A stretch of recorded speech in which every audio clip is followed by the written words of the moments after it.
प्रत्येकाला असे वाटते की झिरो इन्व्हेस्टमेंट करून आपण घरात बसून पैसे कमवू शकतो, तर हा ते बरोबर आहे, आपण कमवू शकतो, फक्त डोकं लढवायचं आहे। या ठिकाणी वेस्ट कपड्यामधला एकाच साईजच्या मापाचा दोन्ही बाजूला सेम माप घ्यायची आहे, रुंदी आणि उंची। इथं अखंड कपडा घेतलेला आहे मी। अखंड कपडा घेतल्यानंतर त्या कपड्याची जी उरलेली कटिंग होती तिचेच इथे छोटे छोटे बारीक तुकडे करायचे आहे। बघा, हे तुकडे आपण तसेही कचऱ्यामध्ये टाकून देतो, तर टाकून न देता त्याचा इथं वापर करायचा, कारण ते नरम असतात। आता इथं असे पसरून टाकायचे आहे। जो चौकोनी फॅब्रिक आपण कटिंग केला होता त्या फॅब्रिकवरती जे तुकडे आहेत ते पसरून टाकायचे। तर अशा पद्धतीने सेट करायचे आहे, म्हणजे आपली सुई तुटणार नाही। जास्त एकाच ठिकाणी जाड ठेवायची नाही, पूर्ण त्याला प्लेन करायचं आहे आणि सगळ्या बाजूने त्यावरती शिलाई मारून घ्यायच्या। आता हेच कचऱ्यामधले जे आपले फॅब्रिक उरलेले असतात कतरणमधले, त्याचाच इथे एक चौकोनी कपडा घेतलेला आहे। मध्यभागावरती मार्किंग करून घ्यायचं, जो तुकडा होता त्याचंसुद्धा मार्किंग करून घ्यायचं आणि चारही बाजूला त्याला शिलाई मारून घ्यायच्या। जसे व्हिडिओमध्ये बघू शकता तशी शिलाई मारून घ्यायची आहे। आता इथे शिलाई मारून झाल्यानंतर दुसरा एक फॅब्रिक घ्यायचा आणि त्याला तिरप्या पट्ट्या जोडायच्या आहे, एक डिझाईनचा लुक देण्यासाठी। यानंतर दुसऱ्या कलरची पट्टी घ्यायची, ती पट्टीसुद्धा पहिल्या पट्टीसारखी लावायची। इथे आपल्याला 3च पट्ट्या लागणार आहेत। जर तुम्ही साईज मोठी घेतली तर तुम्हाला पट्ट्या जास्त लागतील। 2च कलर घ्यायचे आपल्याला आणि अशाच पट्ट्या सेट करायच्या आहेत, त्यासाठी इथे 2च कलर लागणार आहेत। आता एका बाजूची झाल्यानंतर लगेच त्या बाजूच्या दुसऱ्या बाजूची घ्यायची आहे।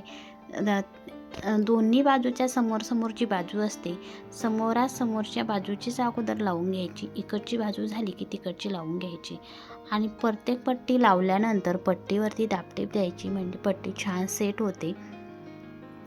पहिला कलर लावल्यानंतर दुसरा वेगळा घ्यायचा आणि तिसरा पहिला जो लावला होता तो घ्यायचा आणि अशाच पद्धतीनं तिसरी साईड ती आहे ती सुद्धा अशीच लावायची आहे। तिरप्या पट्ट्या घ्यायच्या, इथे सरळ न लावता तिरपी पट्टी लावणार आहोत आपण, म्हणजे जी डिझाईन आहे ती तिरपी दिसणार आहे। आता जो साईडचा कपडा आहे तो कटिंग करून घ्यायचा, म्हणजे आपल्याला बरोबर कळून जातं की आपली पट्ट्या ह्या व्यवस्थित लागत आहे। म्हणजे जेव्हा तुम्ही बनवायला जाल तेव्हा तुम्हाला बरोबर समजणार आहे।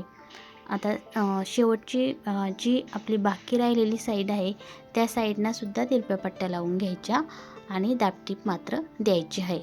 तर बघा मैत्रिणींनो, तुम्हाला ब्लाऊज छान शिवता येत नसेल किंवा परफेक्ट ब्लाऊज जमत नसेल आणि तुम्हाला काहीतरी करायची इच्छा आहे, घरात बसून बोर होत आहे, तर अशा पद्धतीच्या वस्तू बनवून सुद्धा तुम्ही सेल करू शकता। ते तुमच्या सोसायटीत सेल करू शकता, एखाद्या स्टोअरवाल्याला सेल करू शकता। तर याची किंमत छान मिळते, 30 रुपयापासून 50 रुपयापर्यंत। लहान मोठी साईज तुम्हाला कपड्यानुसार आहे, तुमचा कपडा कसा आहे त्यानुसार सुद्धा तुम्ही इथं त्याची किंमत सेट करू शकता। यानंतर पायपिंगसाठी इथं 1.5 इंचाची पट्टी मी कटिंग करून घेतलेली आहे, तर तुम्ही ही पट्टी 2 इंचाची किंवा त्यापेक्षा जास्तसुद्धा ठेवू शकता मोठी। आता जशी माझी पायदान होतं त्यानुसार मी इथं पट्टी घेतलेली आहे, जो कपडा माझ्याकडे अवेलेबल होता त्यानुसार मी इथं घेतलेले आहेत। आता पट्टी एका बाजूला फोल्डिंग पट्टी द्यायची, कारण एका बाजूला आपली पट्टी ओपन राहते पण दुसऱ्या बाजूला आपल्याला ती फोल्डिंग द्यायची अगोदरची पट्टी तयार झाल्यामुळं। तर अशा पद्धतीनं हे पायदान धुण्यासाठी तर इतके उत्तम आहे आणि पटकन सुकतात आणि अवघडसुद्धा जात नाही, हातसुद्धा दुखत नाही धुण्यासाठी। तर तुम्ही पावसाळ्यातसुद्धा अशा पायदान वापरू शकता, घरगुती तुम्ही स्वतःसुद्धा बनवू शकता आणि सेल करू शकता। 1 रुपयासुद्धा खर्च लागत नाही, लागते तर फक्त तुमची मेहनत। तुम्ही व्हिडिओ पूर्ण बघितल्याबद्दल खूप खूप धन्यवाद।